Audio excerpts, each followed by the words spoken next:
أعوذ بالله من الشيطان الرجيم بسم الله الرحمن الرحیم. ډاکټر شهید المان دی. زه سرحدي هسپتال کې ډسټرکټ سپیشلیسټ یا میډیکل سپیشلیسټ په توګه باندې کار کوم. چونکې دا نن سبا یوه وبا راغلې دي چې هغه ته کورونا وایرس پیدا شوي دي او په لاکو خلک ترې متاثر شوي دي. چونکې پاکستان د دنیا حصه دی، موږ ملک هم څه کوم دی که نه دا وبا پیدا شوي دي. ما ته موږ ته څو هدایت راکړي دي، موږ میډیکل ته یې هم راکړي دي، عوامو ته یې هم راکړي دي چې یاره تاسو ډېر ګرځېدل دا ما په کورونو کې کښېنو او بغیر حاجته کور نه مه راوځو. ایون امریکې غوندې کې ملک، یورپ غوندې کې ملک چې هغو سره د صحت نه بهترین سیسټم دی که نه، هغو سره د دې بیماري جواب علاج نشته دی او علاج دا دی چې مخنیوی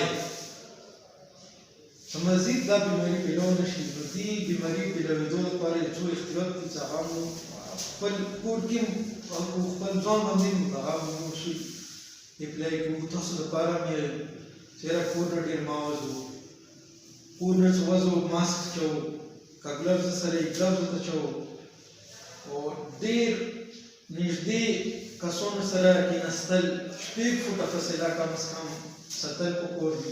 چې کور ته سړی رانوځي بازار نه نو دا پکار دی چې لاسونه ومینځي، کم از کم 60 سکنډه یا 1 منټ پورې لاسونه مینځل پکار دي او ډېر مخ ته وړل لاسونه نه دي پکار، پېزې ته خولې ته لاسونه هر وخت نه دي وړل پکار او خپل ذکر کړو، د الله پاک ذکر کړو، استغفر الله یایو، حسبنا الله ونعم الوکیل یایو، الحمدلله چې کوم دی دا سورتونه یایو، پنځه وخته لمونځ کوو، الله پاک نه استغفار توبه کوو. دا یو څو غلط فهمیانې دي چې دا مو خلکو کې پیدا دي چې یاره دا موږ باندې نه شي راتلی. مو خدای ساتي، بېشکه مو خدای ساتي خو خدای پاک موږ ته احتیاط نیولي دي. دا سنت طریقه دی، احتیاط اختیارول دا سنت طریقه دی.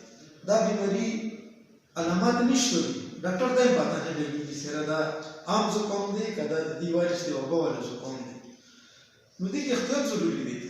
خو چونکې دا څومره د احتیاط دی 14 تاریخ پورې حکومت ټایم یې کړی دی چې یاره تاسو له احتیاط کوو، بهر مه وځو او انشاءالله چې تاسو کور کې وو موږ به خوشحال یو، موږ هسپتال کې تاسو دپاره ناست یو، به خوشحال یو او ډېر بهر مه وځو او ډېر هجوم مه جوړوو. کوم ځای کې چې تاسو ضرورت وي اول یو کس دکان ته ویښ شي یا بل ته بهر ودرېږي، بیا څخه فارغ شي که نه بیا پکار دی بل نوی ویښ شي. دا مه کوو چې 5 کسان یو 15 واړه دکان کې یو ځای راجمع شو، یا بل ځای کې راجمع شو، یا بل ځای کې او احتیاط ډېر زیات پکار دی. انشاءالله په دغو خبرو ته مو عمل وکړو، الله پاک موږ ته نه څه کوي، صحیح او ذکر